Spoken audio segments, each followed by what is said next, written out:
The incessant drip from the kitchen faucet mirrored the slow, steady erosion of Elias's peace. He tightened the wrench, a futile gesture against a leak that felt as old as his own weariness. Soon the center would burst with life, but for now, only the drip and his silent resolve filled the quiet. Hours later, the Phoenix Community Center pulsed with a cacophony of languages and laughter, a stark contrast to the morning's quiet. Elias, a steady anchor in the storm, guided a new Syrian family through the intake process, his calm voice translating Aisha's rapid-fire questions into reassuring Arabic. He saw the fear in the mother's eyes, the bewildered curiosity of the children, and felt the familiar ache of memory, pushing it down. Aisha Rahman, the center's director, watched him from across the bustling hall, a small, appreciative smile playing on her lips. "He's a gift," she murmured to herself, noting his unwavering patience.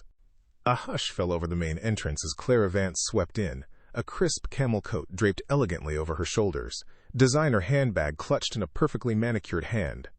Her publicist had arranged this, quote, volunteer opportunity, and Clara, a best-selling author known for her poignant social commentaries, felt a familiar pull of professional curiosity. Aisha rushed forward, beaming. "Clara, so glad you could make it." Elias, registering the stir, glanced up from helping a woman fill out a housing form. He recognized the face from magazine covers, a fleeting image.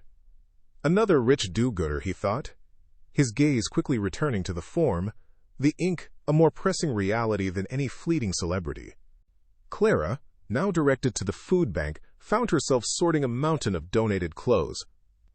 The scent of disinfectant and stale cardboard was a world away from her usual literary events, but she found a strange rhythm in the work. Her eyes, however, kept drifting to Elias. He moved with a quiet authority, a deep reservoir of calm amidst the organized chaos.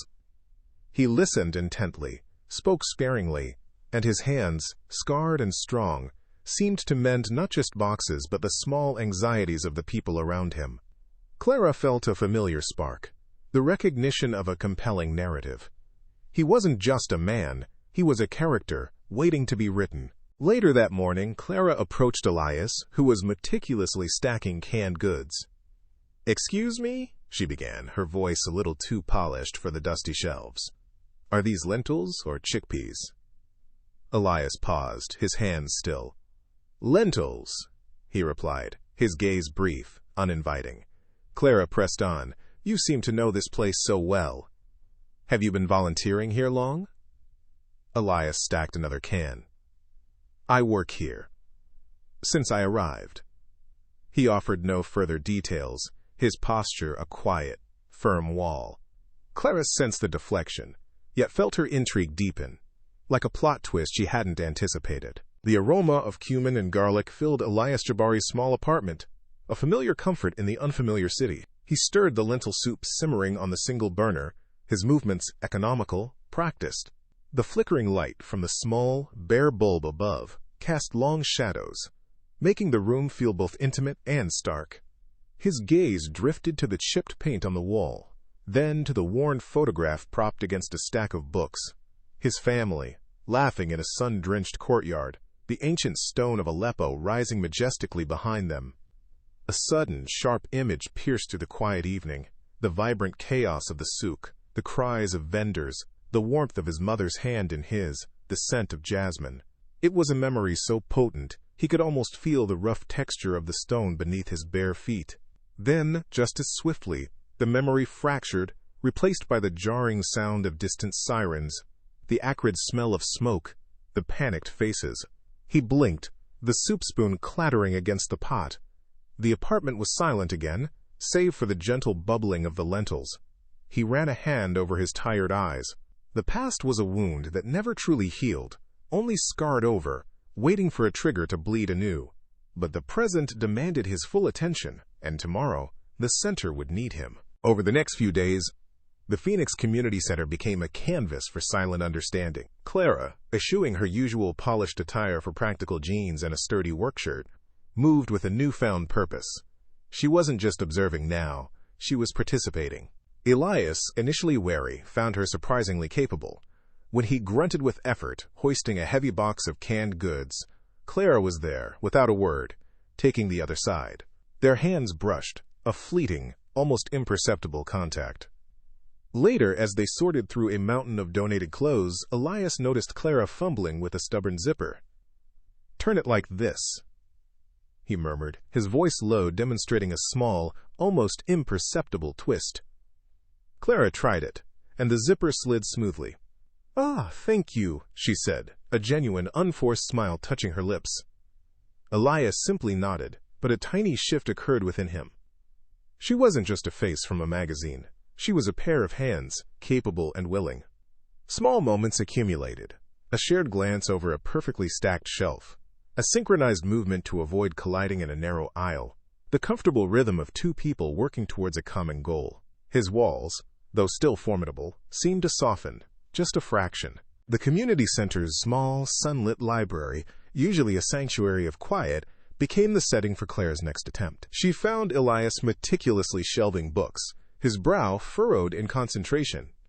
She approached, a carefully worded question ready. "Elias?" she began, her voice soft. "I've been so impressed by your work here. And your story, I imagine, is incredibly inspiring. What brought you to the States? If you don't mind me asking." Elias paused, a biography of a Syrian poet held delicately in his hands. He turned, his gaze steady, unreadable. "The war," he replied, his voice flat. "It brought many of us here. I arrived in Istanbul, then made my way to Europe, and finally, here." He offered a generalized account, devoid of personal pain, a narrative he had recited countless times. It was a long journey, many challenges. He didn't elaborate, didn't invite further questions. Clara felt a familiar frustration prickle. She wanted depth, emotion, the raw truth. Instead, she got a Wikipedia entry. "I see," she said, trying to mask her disappointment. "It must have taken incredible resilience." Elias merely returned to his shelving, a polite but firm barrier raised. He sensed the unspoken question behind her eyes, the professional curiosity that felt too close to dissection. Another one looking for a story, not a soul, he thought, his guard instinctively tightening. Later that afternoon, after Elias had left, Clara found Aisha in her office, surrounded by stacks of paperwork. "Aisha," Clara began, leaning against the doorframe. "Elias is remarkable. His quiet strength, his dedication to this place. I find myself wanting to understand his journey more." She spoke with genuine admiration, though a new, focused glint had entered her eyes. Aisha smiled, a gentle, knowing warmth. "He is, isn't he? Elias lost everything in Aleppo. His family, his home, his past. He barely escaped with his life. He carries so much, but he channels it into helping others. This center, these people, they are his new family, his purpose." Aisha continued, sharing general details about his harrowing escape, the years of instability, and his unwavering commitment to his community. She spoke of his resilience, his quiet dignity, his refusal to be a victim. Clara listened, her heart aching for Elias, but her mind also racing. Lost everything, dedication to helping others, quiet dignity. It was all there, the raw material, the very essence of the untold stories she sought. Her eyes widened, a sudden, powerful realization dawning. A book. Not just Refugee's story, but Elias's story. A bestseller, a voice for the voiceless. She imagined the impact, the empathy it could foster. Without realizing it, her hand instinctively reached for the small notebook in her bag, a silent, almost predatory excitement buzzing beneath her skin. The aroma of dark roast coffee and warm pastries filled the small, bustling cafe, a stark contrast to the weighty silence that had fallen between Elias and Clara. Elias sat, his hands resting on the smooth, cool table, his posture still but alert. Clara, across from him, leaned forward, her eyes bright with what she clearly believed was a grand vision. "Elias," she began, her voice earnest, "I've been so incredibly moved by what I've seen at the Phoenix Center, and by you. Your dedication, your quiet strength, it's truly remarkable." She paused, taking a sip from her untouched latte, then set it down. "I want to write a book. A powerful, impactful story about the refugee experience." A story that can open hearts and change minds. And I believe that story, Elias, is yours. He watched her, a knot tightening in his stomach. A book. He'd seen how these stories were told, often by those who had never walked a step in the dust of his homeland. Clara continued. Imagine the reach. Millions of readers. It could be a bestseller, and it would give a voice to so many. Of course, you would be compensated. A significant share of the profits. It's not just about money. It's about a platform, a champion for your people. Her hands gestured, animated, painting a picture of global impact. Elias felt his guard, so carefully constructed over years, begin to rise. He saw not a champion, but a mirror reflecting the gaze of a hunter, seeing not a person, but a narrative. Elias's gaze remained steady, but a coldness settled behind his eyes. He picked up his own untouched coffee cup, feeling its warmth but drawing no comfort from it. A platform, he repeated, his voice low, measured, almost a whisper, yet it cut through the cafe's gentle hum. Or a stage? Do you see me as a person, Clara, or as a character? A protagonist in your next bestseller? Clara flinched, her animated posture deflating. No, Elias, not at all. I see a man of incredible resilience, whose story deserves to be heard, to inspire. To be consumed? He interrupted, his voice gaining a quiet intensity. My past, my trauma, the faces I lost, these are not anecdotes for a bestseller. They are the scars on my soul. When people read such stories, they often seek to feel something for a moment, then close the book and return to their comfortable lives. What of my dignity? What of the pain that becomes entertainment? Will my tears be commodified, my struggle packaged for public consumption? Clara stared, her eyes wide, a blush creeping up her neck. She opened her mouth, fumbled for words. I truly didn't mean it that way. My intentions are good. I want to help. To... Help whom? Elias asked, pushing his chair back, the scrape loud in the sudden quiet of their corner. The readers, or yourself. My life is not a commodity, Clara. My past is not for sale.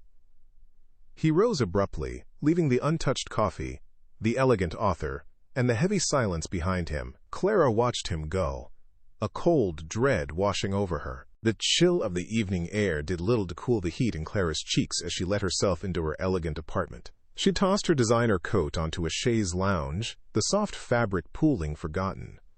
Elias's words echoed in her mind, sharp and accusing. My past is not for sale. She paced the polished wooden floor, replaying the conversation, her own earnest pitch now sounding hollow, even predatory in retrospect. She had truly believed she was offering a gift, an opportunity. How could he have seen it as exploitation? Her eyes fell on the wall of her study, lined with the spines of her bestsellers.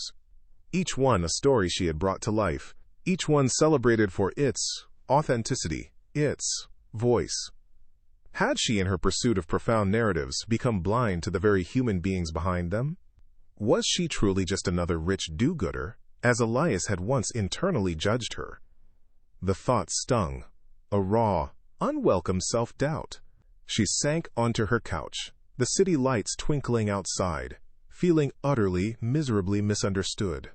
Or worse, truly understanding, for the first time, how deeply she had missed the mark. Elias's apartment was quiet. The only sound, the distant hum of city traffic.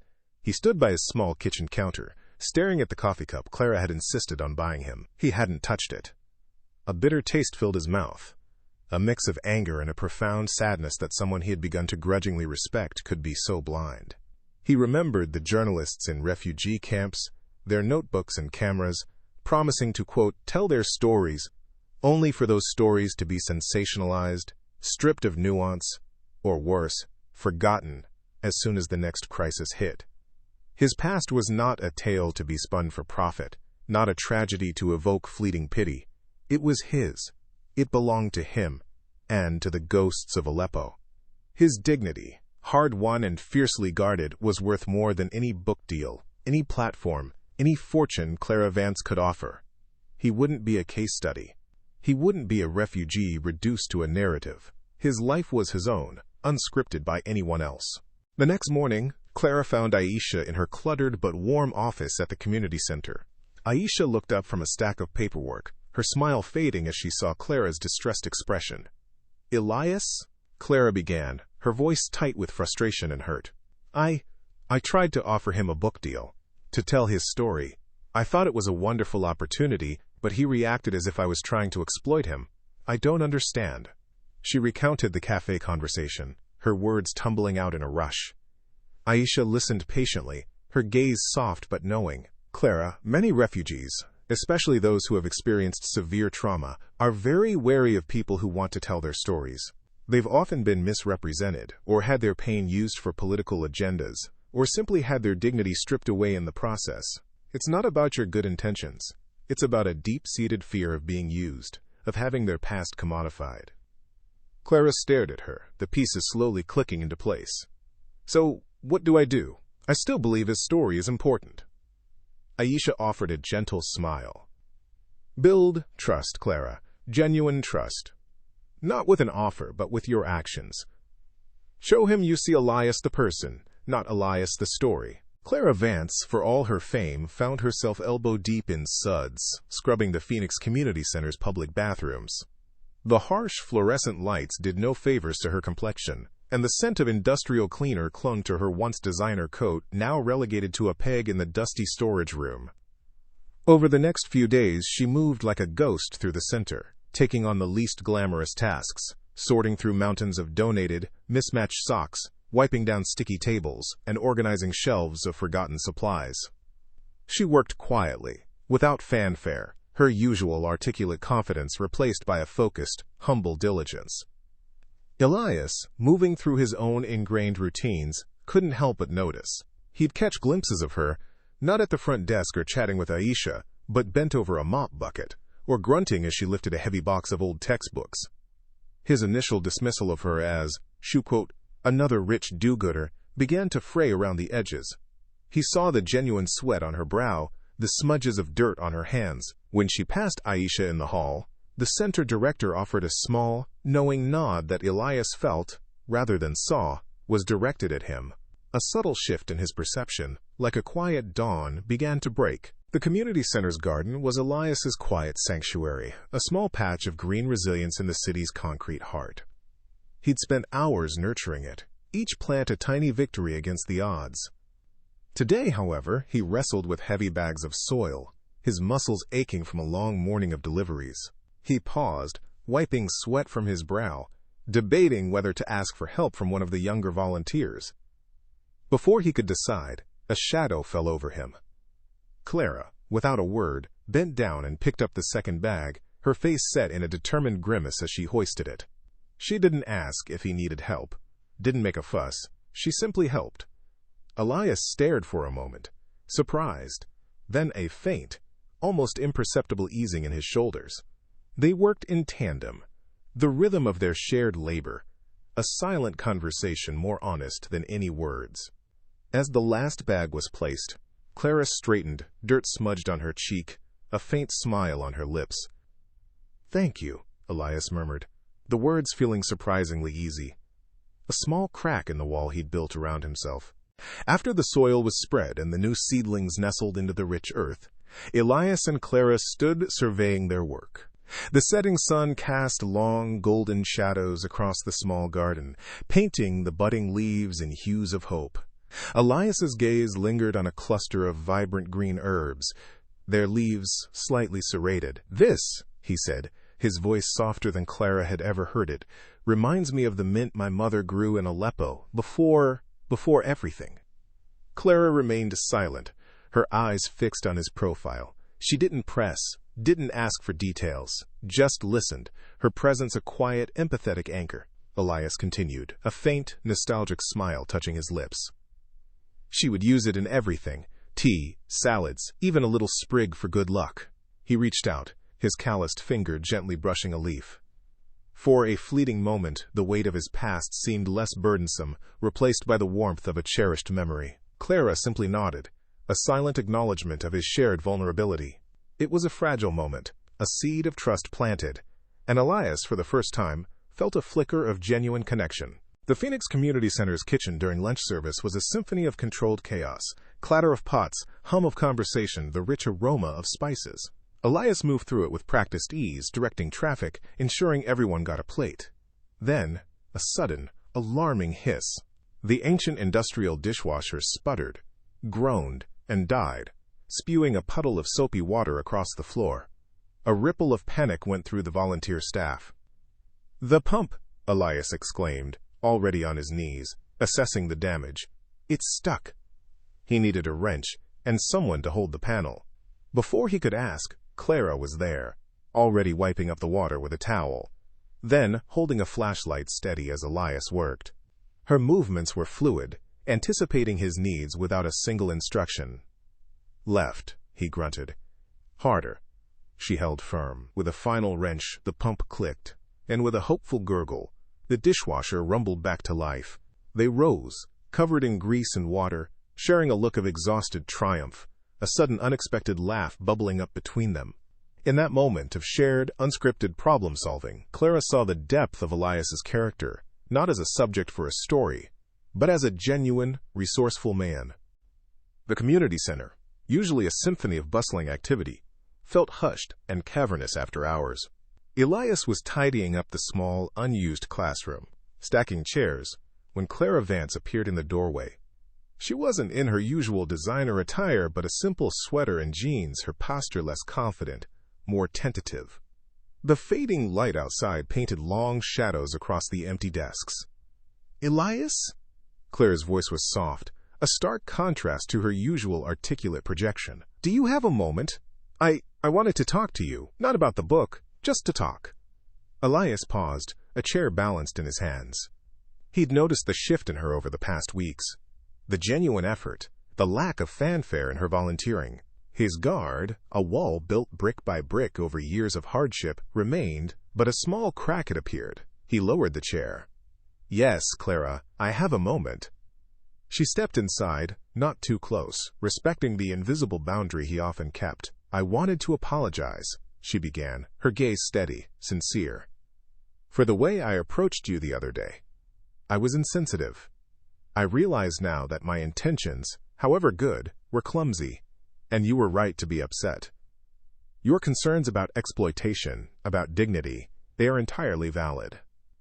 Elias watched her, his expression unreadable, but a flicker of something, perhaps intrigue, crossed his eyes. Her earnestness was disarming. Clara took a breath, the quiet of the empty classroom amplifying her vulnerability. "I know what it looks like," she continued, her voice gaining a fragile strength. "A famous author, looking for her next story. But there's more to it than that for me. My own mother was an immigrant. She came here with nothing, faced so much prejudice, so much poverty. She worked tirelessly, cleaned houses, saved every penny. Her story was one of incredible resilience, but it was never told. She died before I ever truly understood the weight of what she carried, or the power of her quiet strength." A tear welled in Clara's eye, a raw, unexpected display of emotion. Elias, who had seen so much pain, felt a surprising pang of empathy. She was not just the author. She was a daughter, carrying her own echoes of loss and untold narratives. "I write, Elias, because I want to give voice to the voiceless, to honor the struggles that go unseen, the sacrifices that are forgotten. When I saw you, working here, so quietly dignified, so dedicated, it reminded me of her. Of all the stories that deserve to be heard, not for charity, but for truth. I saw your resilience, and I wanted to champion it, but I went about it entirely the wrong way." Elias's gaze softened. He looked at Clara, not as a wealthy author, but as a woman sharing a deeply personal wound, a profound connection to the very experience he guarded so fiercely. Her words, stripped of their initial professional veneer, resonated with a truth he understood. Elias remained silent for a long moment, processing Clara's confession. The raw honesty in her eyes was undeniable. He saw not a calculated opportunist, but a woman driven by her own history, her own ghosts. "I understand your motivation," Elias said, his voice low, thoughtful. "To give a voice to those who have none, it is a noble goal, but my fear remains. A story, once told, can be twisted. It can be sensationalized or used for purposes the teller never intended. My past, Clara, is not a simple narrative. It is heavy with loss, with things that cannot be easily explained or understood by someone who has not lived them. He watched her, a subtle shift in his body language indicating a slight lowering of his guard. The quiet room amplified his words, underscoring their weight. Clara nodded slowly, her expression earnest. You're right to be cautious, and that's why, if we were ever to move forward, your voice would be central. Not just my interpretation, but your words, your truth. You would have control. Every detail, every nuance would be yours to approve. It would be a collaboration, Elias, a partnership. Not just me telling your story, but us together telling our story. The story of resilience, of finding a new path, and of giving a platform to others who need it. Clara pulled a small, worn notebook from her bag, but didn't open it. What if we started small, she proposed, her tone now collaborative, not persuasive. Not with a book, not yet. What if we just talked? Recorded some conversations, maybe. You could tell me about Aleppo before the war. About your family, your village, the life you knew. We could write a series of articles, perhaps, for a local paper or a digital journal. Pieces that you approve, that you can shape. Elias considered her words, a thoughtful nod. This was different. This wasn't a grand, sweeping gesture that felt like charity. It was a measured, respectful approach. A series of interviews, Elias mused, his gaze drifting to the whiteboard, envisioning words taking shape. And I would see every word before it is published? Absolutely, Clara affirmed, her eyes bright with a renewed ethical purpose. Every single word. It would be your story, in your voice, through your eyes. My role would be to help amplify it, to ensure it reaches the ears that need to hear it most. A fragile alliance began to form, a tentative bridge built on the foundation of shared vulnerability and mutual respect. Elias, for the first time, felt a flicker of hope that his narrative might be reclaimed, not exploited. Then perhaps we could try. Small steps. Clara smiled, a genuine, unburdened smile that reached her eyes. Small steps, she echoed, already sketching ideas in her mind, not for a bestseller, but for a partnership. Clara Vance adjusted the small digital recorder on the worn table, its red light a tiny, insistent eye between them. Elias Jabari sat opposite her in the quiet corner of the community center, a space usually reserved for quiet study, now serving as their makeshift interview room. Days had passed since their charged conversation, days in which Clara had worked silently, proving her commitment to the center, to *him, without agenda. Now she felt a fragile trust had been built, enough to begin. Thank you for doing this, Elias, she began, her voice soft, not the commanding tone of a renowned author. Just tell me about Aleppo. Before everything, what was it like? Elias looked past her, his gaze distant, as if sifting through the dust of time. It was vibrant. The souk, the spices, the chatter of merchants. My father, he had a small shop. Textiles. He taught me to tell stories in the weave of the fabric, not with words. He spoke carefully, his words descriptive, painting a picture, yet his voice remained steady, devoid of the deep emotional tremor Clara sought. He was giving her facts, not feeling. Clara scribbled in her notebook, watching his face. She sensed the invisible wall, the carefully constructed barrier around his deepest pains. She nodded, offering an encouraging, gentle smile, knowing that pushing now would only rebuild the wall stronger. This was a slow unfolding, a delicate dance she had to learn. The scent hit Elias first, cardamom, the sweet tang of ripe dates. He closed his eyes for a fleeting second, and the bustling international farmers' market blurred into the familiar chaos of Aleppo's ancient souk. Clara walked beside him, her presence a quiet anchor in the sensory deluge. She hadn't asked him about his past directly since their first guarded session. Instead, she'd suggested this, a place she hoped might awaken memories without the pressure of an interview. They stopped at a stall overflowing with vibrant pomegranates, their ruby seeds glistening. My grandmother, Elias said, a faint smile touching his lips. She would always buy the biggest ones. Said they held the most stories. He picked one up, turning it over in his hand. She made a syrup, thick and sweet, for our morning bread. We'd sit on the rooftop, watching the city wake. Clara didn't interrupt, didn't even pull out her recorder. She simply listened, her eyes fixed on him, a small, discreet notebook appearing in her hand, her pen moving almost imperceptibly.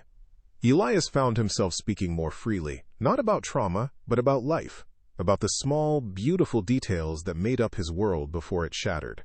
He pointed out a type of cheese, a specific olive. "We had this in Aleppo," he'd say, the words flowing, unforced. Clara captured these organic moments, realizing their power. The way life, not interrogation, unlocked the truth. The rhythmic thrum of the tabla filled the Phoenix Community Center's main hall, a pulse that resonated deep within Elias. Tonight was a cultural celebration, a vibrant tapestry woven from the many threads of the community's diverse heritage. Elias, usually reserved, found himself drawn into the circle of dancers, his feet remembering steps he hadn't taken in years. He moved with a grace Clara had never seen, his face alight with a radiant, uninhibited joy that made her throat tighten.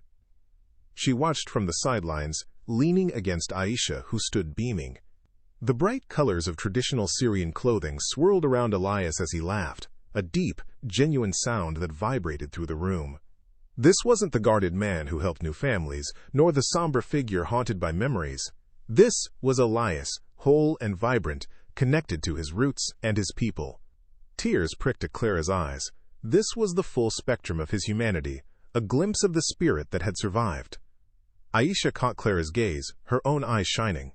She offered a knowing smile, a silent acknowledgement of the profound shift taking place, not just in Elias, but in Clara's understanding. This wasn't a story to be extracted. It was a life to be honored, a joy to be celebrated. The aroma of Clara's strong coffee filled her apartment as Elias sat on the edge of her plush sofa, a printed manuscript clutched in his hands. A week had passed since the cultural event, a week of Clara immersing herself in the market memories and the joy she had witnessed. Now, the moment of truth. "It's just a beginning," Clara said, her voice betraying a hint of nervous anticipation. "A short piece. About Aleppo, about the market, about your village before the war. I tried to use your words, your descriptions." She gestured to the pages. "Every word will be approved by you. Every detail. It's your story, Elias, not mine." Elias looked down, his finger tracing the clean black type. He read the words, seeing his own life reflected back, not sensationalized or simplified, but rendered with respect. The pomegranate anecdote was there, vivid and real. The quiet pride in his father's textile shop. The warmth of his grandmother's rooftop. It wasn't just a story. It was his Glader's story, told his way. A quiet relief washed over him, slowly replacing the lingering fear that had shadowed his interactions with writers. He looked up, a faint smile on his lips. "It's good, Clara. It feels like home." Her hopeful expression softened into genuine warmth. Their partnership, once a tentative agreement, felt truly solidified. The internet buzzed with a quiet fervor. Screenshots of their first co-authored article, Echoes of Aleppo, A Refugee's Unscripted Journey, flashed across social media feeds. Local newspapers, once indifferent, now featured snippets on their community pages. Elias, sitting at the worn kitchen table of the Phoenix Community Center, scrolled through comments on Aisha's phone, his face illuminated by the screen. "So brave, so honest," one read. "Thank you for sharing your truth, Elias," another offered. He felt a strange warmth spread through his chest, a sensation he hadn't known since before the war. The feeling of being truly seen, not as a statistic, but as a person. Clara watched him from across the room, a proud, almost maternal smile gracing her lips. Aisha, beaming, clapped him gently on the shoulder. "Congratulations, Elias. Your words are reaching hearts." Over the following weeks, the article opened doors Elias never knew existed. He found himself invited to speak at local universities and cultural centers, sharing excerpts of his life story, always in his own words, always with Clara subtly present in the audience, a quiet anchor. "My past is not just sorrow," he told one hushed crowd, his voice gaining strength with each public appearance. It is also resilience and the memory of a home that lives within me. Clara would offer a small, encouraging nod, never once stepping into his spotlight. Fueled by this newfound confidence, Elias enrolled in an advanced English class, meticulously studying grammar late into the night at his apartment. Each correct sentence, each fluently spoken phrase, felt like another brick laid in the foundation of his new life, a testament to a voice finally reclaiming its power. One crisp autumn afternoon, after a particularly moving community event where Elias had shared a memory of Aleppo's bustling souks, he and Clara found themselves on a quiet park bench. The air was cool, carrying the scent of fallen leaves. Their conversation drifted from the event to their personal lives, beyond the author and the subject. "My father," Elias began, his gaze distant. "He taught me to mend things. A broken chair, a leaking pipe. He said everything could be fixed if you had patience and a gentle hand." A pang of loss, familiar yet softer now, echoed in his chest. Clara listened, her own eyes holding a similar depth. "My mother," she reciprocated softly.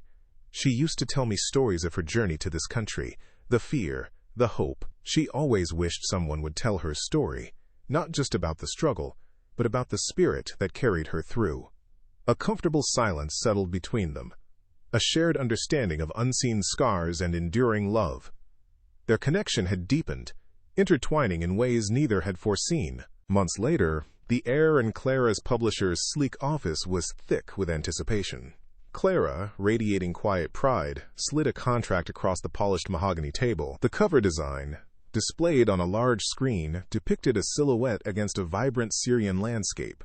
The title bold, "The Unscripted Life, a Refugee's Champion," by Elias Jabari and Clara Vance. Elias's name came first. On a video call, Aisha's beaming face filled a monitor, her eyes shining with tears of joy. Elias picked up the pen, his hands steady. He read the terms, the profit share, the editorial control, all carefully negotiated, all centered on his dignity. With a firm hand he signed. "To our partnership," Clara toasted, holding up a glass of sparkling cider. "And to the many voices yet to be heard." Elias raised his glass, a profound sense of ownership and achievement settling deep within him. It wasn't just a book. It was a reclaimed voice, a visible truth. The bookstore event space buzzed, a stark contrast to the quiet corners Elias Jabari once sought at the community center. Now he sat beside Clara Vance, the famous author, a long line of eager readers snaking before them, each clutching a copy of The Unscripted Life, a Refugee's Champion. His hand, once calloused from repairing leaky faucets, moved with a newfound grace as he signed his name, a sense of profound disbelief and pride warming his chest. Clara, radiant in a sapphire blue dress, leaned in, her voice a soft murmur only he could hear. "They're here for you, Elias." He nodded, a slight, confident smile playing on his lips. When it was his turn to speak, the microphone felt heavy, but his voice, clear and resonant, filled the room. "My story," he began, looking at the sea of faces, "was once just echoes in my mind, a burden. But Clara taught me that every echo, every scar, holds a truth that can connect us. This book, it is not just my journey, it is a testament to the power of a shared voice." The applause was thunderous. Clara watched him, her eyes shining with a pride that transcended professional success. She wasn't just his co-author, she was his champion, and in turn, he had become hers, reminding her of the true purpose of storytelling. Aisha Rahman, standing quietly at the back, wiped a tear from her eye, a silent testament to the journey she had witnessed. The Unscripted Life became more than a book. It became a phenomenon. News headlines screamed its praise. Refugee's journey captivates the world. Clara Vance's latest, a masterpiece of empathy. Social media feeds were alight with discussions, hashtags trending about #unscripted voices, and #stories that unite. Elias and Clara, no longer just author and subject, traveled to international book festivals, their faces beaming from screens and stages.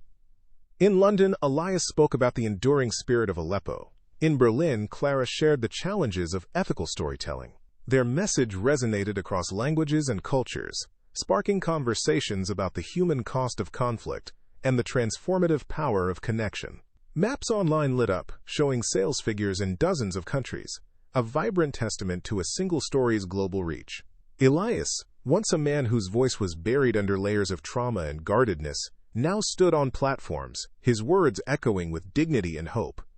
He saw how their shared narrative was not just changing perceptions, but opening hearts. Months later, Elias found himself in a place he once only dreamed of, his own home. It wasn't opulent, but it was his, a tastefully decorated, modest apartment, filled with warmth and light. The walls, once bare, now held framed prints of Syrian landscapes, a quiet homage to the land he carried within him. On a small bookshelf, nestled among classics and new reads, sat a framed copy of The Unscripted Life, its cover a profound symbol of his reclaimed voice. He moved through his kitchen, the clinking of pots and pans, a comforting rhythm. The aroma of lentils and cumin filled the air as he prepared a traditional Syrian meal, humming a low, familiar melody his mother used to sing. The tune was a bridge between his past and present, a reminder that while his external circumstances had changed dramatically, his essence remained. Here, in this space, he was finally at peace. No longer just surviving, but living, truly living. He was home. A year after the book's release, the Phoenix Community Center's garden flourished, a vibrant tapestry of green and bloom, tended with care by Elias and Clara. They worked side by side, their movements synchronized, a quiet testament to their enduring partnership. The faucet in the kitchen, Elias had finally fixed it himself, a small, satisfying victory. "We need more space for the youth workshops," Clara mused, wiping dirt from her brow. "Perhaps we can convert the old storage shed." Elias nodded, sketching ideas on a scrap of paper. "And a new initiative," he added, his eyes distant but focused. "A program for other refugees, to help them tell their own stories. Not for a book, necessarily, but for themselves, to heal." Clara smiled, a genuine, radiant smile that reached her eyes. "Partners in purpose, Elias, always." Aisha approached, a basket of freshly picked tomatoes in her hand. She watched them, her heart swelling with quiet joy. The refugee, the author, the community center. Three disparate elements, woven together by a thread of empathy and a shared belief in the power of the human spirit. Their bond, forged in misunderstanding and refined by trust, was a beacon. It was more than a collaboration. It was a lasting friendship, a legacy of voices, echoing hope for all who dared to listen. The aroma of strong coffee and old paper hung in the air of the small writing workshop, a repurposed classroom at the Phoenix Community Center. Elias sat beside Clara, their chairs forming a semicircle with a dozen aspiring refugee writers, notebooks open, pens poised. Aisha beamed from the back. A young woman, barely out of her teens, finished reading a raw, poignant piece about her journey across borders, her voice trembling slightly.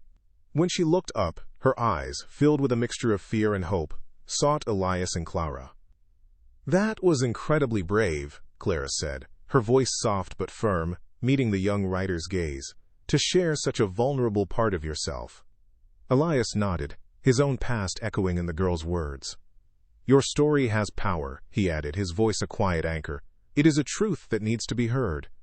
He saw a flicker of the guardedness he once carried in her eyes, and then a spark of burgeoning confidence. He glanced at Clara, a silent exchange of pride passing between them. This, he realized, was the legacy they were building, one voice at a time. Spotlights cut through the hushed grandeur of the Royal Albert Hall. Elias and Clara stood on a vast stage, bathed in applause, the gleaming gold of the International Literary Prize for Social Impact held aloft between them. Elias, no longer the guarded man from the airport, gripped the heavy trophy with a newfound confidence that felt both surreal and deeply earned. "When Clara first approached me," Elias began, his voice steady, carrying across the vast audience, "I was afraid of exploitation, of my story being taken. But she showed me that a true champion doesn't just tell a story, they help you reclaim your own voice." He turned to Clara, a genuine, heartfelt smile breaking across his face. "This award belongs to our partnership, to the belief that every unscripted life deserves to be heard, authentically. Clara, radiant in a sapphire gown, stepped forward. Elias's courage, his resilience, his unwavering authenticity, that is the true story we celebrate tonight, she said, her eyes shining with admiration. He reminded me that the greatest narratives are not found, but built, word by word, trust by trust, with the person living them.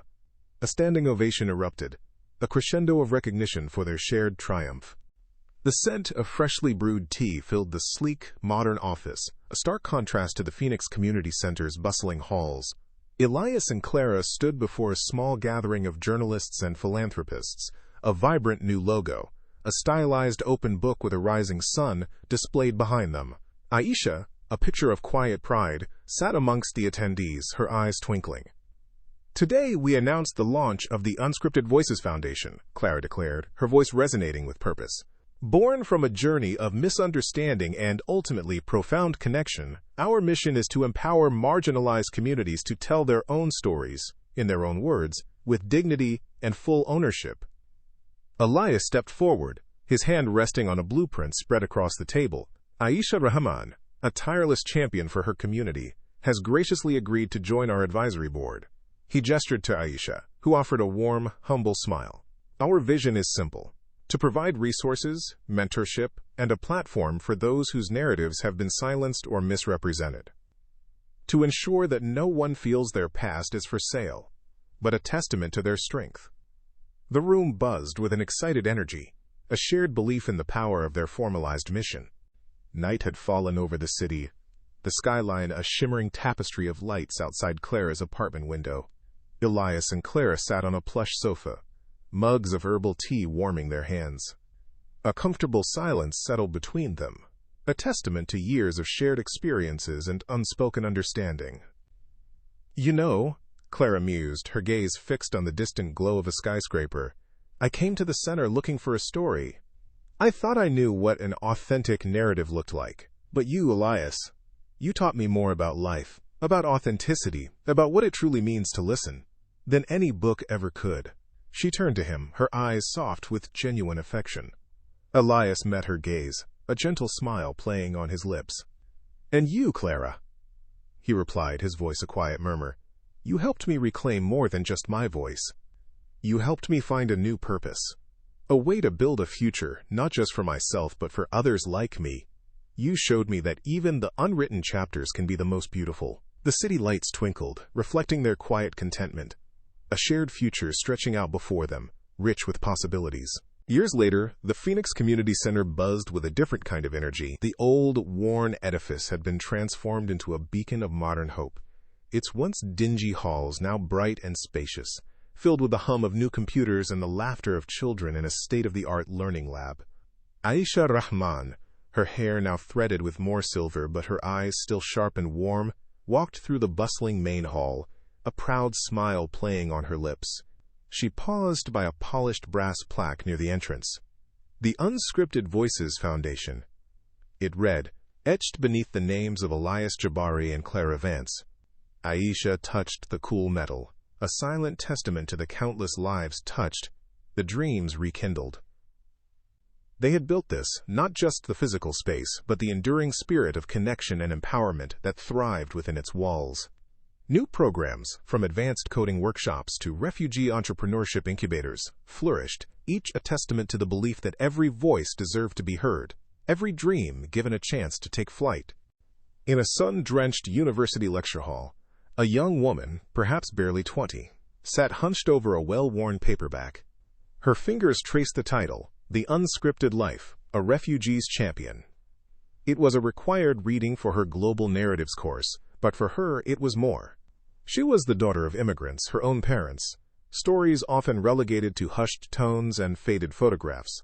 As she read Elias's words, Clara's empathetic prose guiding her through his journey, she felt a profound resonance. A spark ignited within her, a realization that her own family's experiences too held weight and wisdom.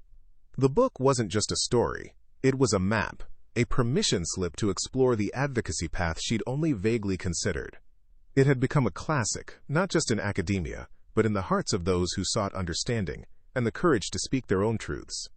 The afternoon sun streamed into a cozy, sunlit study, illuminating dust motes dancing in the air and the spines of countless books. Elias Jabari sat at a large, reclaimed wood desk, meticulously editing a translated manuscript for a new foundation initiative.